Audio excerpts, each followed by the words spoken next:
I paid for that trip thinking it would bring my family closer. Instead, it cracked something open I didn't even know was rotting. I'm Margaret Collins. I'm 64 years old, born and raised in Ohio, and for most of my life I believed that if you gave enough time, money, love, you would be repaid with honesty. Maybe not gratitude, but at least honesty. I was wrong. The trip started as a gift. A simple one. Or so I thought. Last winter, sitting alone at my kitchen table in Columbus, I booked a week-long vacation to Sedona, Arizona. Red rocks, quiet mornings, warm air, everything my son, Ethan, said he needed after a brutal year at work. He's 36 now, married, a father. And still, in my heart, the boy who used to fall asleep on my shoulder during long car rides. I paid for the airfare. I paid for the resort. I even paid for the rental car. All I asked was one thing. Take your wife, I told him over the phone. You two deserve this together. He hesitated. Just for a second. I will, Mom, he said. Of course. That hesitation should have been my first warning. At the time, I brushed it off. I told myself I was overthinking. That's what women my age are trained to do, second-guess our instincts until they go quiet. Ethan and Laura, his wife, had been distant lately. Laura rarely called anymore. When I visited, she stayed polite but cold, like I was a guest overstaying my welcome in a home I once helped build. I chalked it up to stress. Parenting. Marriage. Life. The morning of their departure, Ethan texted me a photo from the airport. 2 coffees. A blurry terminal behind them. Thanks again, Mom. We'll send pictures. I stared at that photo longer than I care to admit. Something felt off, but I pushed the feeling away. The week passed slowly. Too slowly. I watered my plants, folded laundry, watched the same reruns I always did. They sent pictures, hiking trails, hotel breakfasts, sunsets over the desert. Laura smiled in every photo. Ethan stood a little too far away in most of them. Then they came home. That's when everything changed. They stopped by my house 2 days after returning. Laura stayed in the car, claiming she had a headache. Ethan came inside alone. He hugged me, but his arms were stiff, like he was afraid to hold on too long. We sat at the kitchen table. The same one where I booked that trip. He wouldn't meet my eyes. Mom, he said finally. There's something I need to tell you. I remember the exact way my stomach dropped. Not dramatically. Not like in movies. Quietly. Heavily. He told me the trip hadn't been what I thought. That Laura hadn't been with him the entire time. That someone else had joined him instead. My breath caught. Who? I asked. He swallowed hard. Laura's mother. For a moment, I thought I misheard. Her mother. I repeated. Yes. I felt heat rush to my face. Confusion first. Then disbelief. She said she needed a break. Ethan continued quickly. She didn't feel well. So she flew back early. And her mother? I asked. She stayed. I sat there stunned, trying to understand why my son would take his mother-in-law on a romantic getaway I paid for. Why no one thought to tell me. Why this felt so carefully hidden. That's not all, he said. And that's when I knew. This wasn't about logistics. This wasn't about a misunderstanding. There was something else. Something darker. Something they never expected me to find out. And the truth, when it finally came out, would change the way I saw my son, my daughter-in-law, and my place in this family forever. After Ethan told me Laura's mother stayed behind on the trip, the kitchen went very quiet. Not the peaceful kind of quiet. The kind that presses against your ears until your thoughts start to echo. Why? I asked. Ethan rubbed his palms together like he was warming them over an invisible fire. He still wouldn't look at me. She insisted, he said. She said Laura needed space. That the timing was delicate. Delicate. That word landed wrong. I've lived long enough to know when people start choosing soft words to cover hard truths. And Laura was okay with this? I asked. He nodded too fast. She said it was fine. I didn't believe him. Laura's mother, Diane, had always been present. Too present. She was the kind of woman who corrected waiters, rearranged furniture in other people's homes, and spoke for Laura even when Laura was sitting right there. I tolerated her for the sake of peace, but something about her had always set my nerves on edge. And now I was learning that while I believed my son and daughter-in-law were reconnecting in the desert, Diane was there instead, sharing meals, car rides, sunsets. On my dime. "Mom," Ethan said, finally meeting my eyes. "It wasn't like that. That sentence has never meant anything good in my life." I asked him to explain. Slowly. From the beginning. He told me that 2 days into the trip, Laura started feeling overwhelmed. She complained about headaches, nausea, exhaustion. By the 3rd day, she insisted on flying back to Illinois, where Diane lived. Diane, conveniently, was already planning to visit Arizona, just in case. Just in case of what? Ethan said Diane offered to stay behind so the reservation wouldn't go to waste. She said she'd keep him company. Make sure he didn't fall apart. I stared at him. "You're a grown man," I said. "Why would you need your mother-in-law to keep you company?" He flinched. That's when I noticed something else. A faint bruise on his wrist.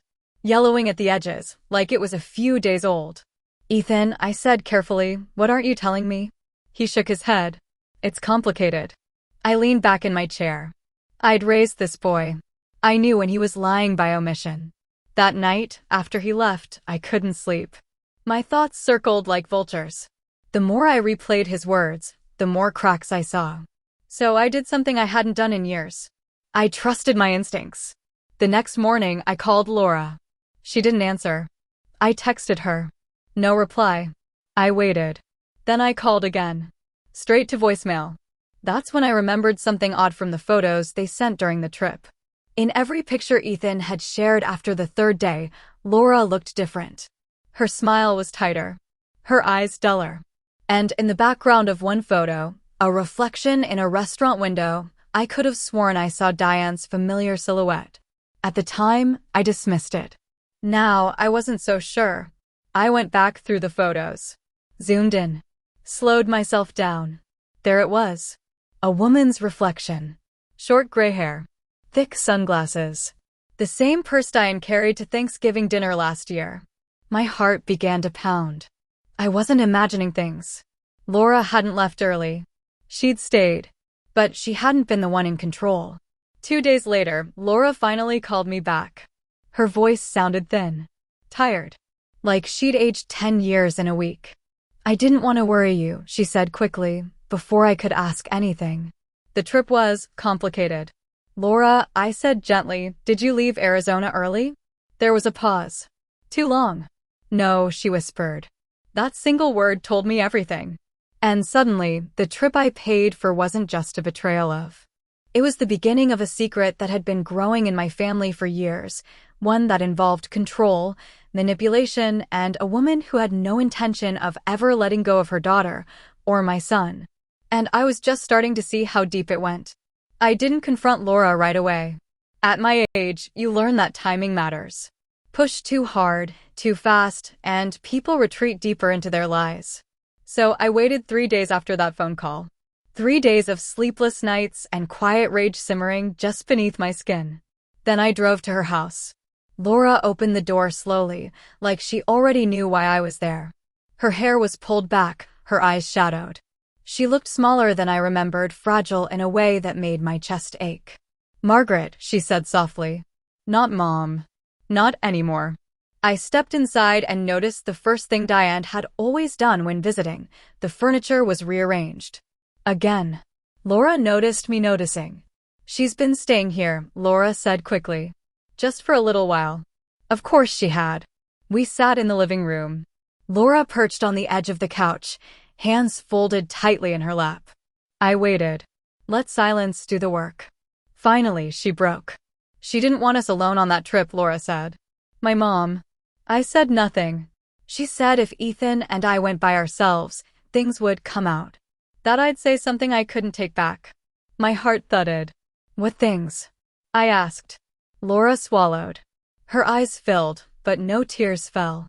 That worried me more than crying ever could. "She said I owed her," Laura whispered. "For everything.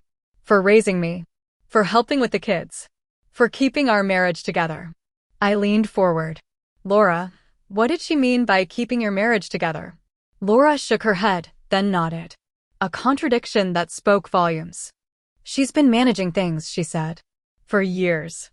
Our finances. Our schedules. Even our arguments. My breath caught.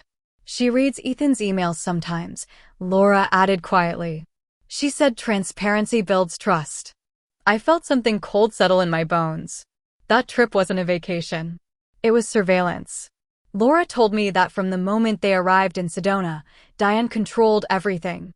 Where they ate. When they slept. What they talked about. Laura said every time she tried to be alone with Ethan, her mother suddenly needed something: water, medication, reassurance. On the fourth night, Laura finally confronted her. I told her I wanted space, Laura said. I told her I wanted my husband back. And? I asked. She told me I was ungrateful, Laura said. That without her, Ethan would leave. That I wasn't strong enough to keep him. My hands curled into fists. She told me if I didn't stop pushing, Laura continued, she'd tell Ethan everything. Everything. That word again. Laura finally looked at me then. Really looked at me. She said if I didn't let her stay, she'd tell Ethan about the money. My heart skipped. What money? I asked. Laura's voice dropped to a whisper. The loans, she said. The credit cards. The accounts opened in Ethan's name. The room tilted. Diane had been using her own daughter's marriage as collateral. Laura told me Diane convinced her years ago to open joint accounts for emergencies. Then slowly, quietly, Diane began moving money. Small amounts at first. Then larger ones. Trips. Renovations. Gambling debts. When Ethan questioned missing funds, Diane blamed Laura's anxiety. Her memory. Her stress. And Laura let her. Out of fear. Out of guilt. Out of a lifetime of conditioning. She stayed on that trip because she was afraid I'd tell him, Laura said. And I was afraid she'd ruin everything if I did. I closed my eyes. The trip I paid for had become a cage. For my son. For his wife. And now, indirectly, for me. As I stood to leave, Laura grabbed my hand.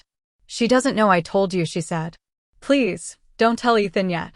I gently pulled my hand free. I won't rush, I said. But this doesn't stay hidden. Because secrets like these don't disappear. They explode. And when they do, they take entire families with them. I drove home in silence, gripping the steering wheel like it was the only thing keeping me upright. At 64, you think you've already faced the hardest decisions of your life. You think the days of choosing between love and truth are behind you. I was wrong. Because now I had to decide whether to protect my son from pain. Or protect him from a lie. For 2 nights, I didn't sleep. I replayed Ethan as a child, his scraped knees, his laugh, the way he used to hide behind my legs when strangers got too close. I thought about the man he'd become. Responsible. Loyal. Too loyal, maybe. And then I thought about Diane. Her voice correcting Laura at dinner. Her hand lingering too long on Ethan's arm. Her confidence earned, not given. She hadn't just crossed a boundary. She'd erased it. On the 3rd morning, Ethan called me. I talked to Laura, he said. She's been emotional. That word again. Emotional. The same word Diane used to explain away missing money, private emails, and bruises no one wanted to ask about. Ethan, I said calmly, has anyone ever told you the truth about your finances? There was a pause. What do you mean? I took a breath. Once I started, there would be no going back. Did you know there are credit cards in your name you didn't open? Silence. Did you know money has been moved out of your accounts for years? His voice tightened. Mom, that's not possible. I've seen the statements, I said. And I know who did it. Another pause. Longer this time. Diane, he asked finally. I didn't answer. I didn't need to. He came over that afternoon. Alone. No Laura. No Diane. Just my son, sitting at my kitchen table with his head in his hands like he was 17 again and the world had just fallen apart. I thought she was helping us, he said. She always said Laura was fragile. That I needed to be patient. That's how control works, I said softly. It wears the mask of care. Ethan looked up at me, eyes red. Why didn't Laura tell me? I hesitated, then told him everything. The loans, the threats, the trip. By the time I finished, his hands were shaking. I took her on that trip because she said Laura wasn't well enough to handle it alone, he whispered. She said you'd understand. I closed my eyes. She used your loyalty, I said. And my money. That night, Ethan confronted Laura. Then, together, they confronted Diane. Diane denied everything at first. Cried. Accused. Claimed she was being betrayed after all she'd done. Then Ethan pulled out the bank statements. The room went very quiet. Diane didn't apologize. She laughed. A short, bitter sound. You would have failed without me, she said. Both of you. That was the moment Ethan stood up. Get out, he said. Diane tried to argue. Tried to guilt. Tried to remind them of everything she'd sacrificed. Ethan opened the door. Now, he repeated. She left with one suitcase and a look I will never forget, rage mixed with disbelief, like someone who had ruled a kingdom and just lost it. The aftermath wasn't neat. Accounts had to be frozen. Lawyers consulted. Trust rebuilt slowly, painfully. Laura cried more in those weeks than I'd ever seen. Ethan stopped speaking for days at a time. And me? I learned something I wish I'd understood sooner. Love doesn't mean staying silent. It means standing up even when your voice shakes.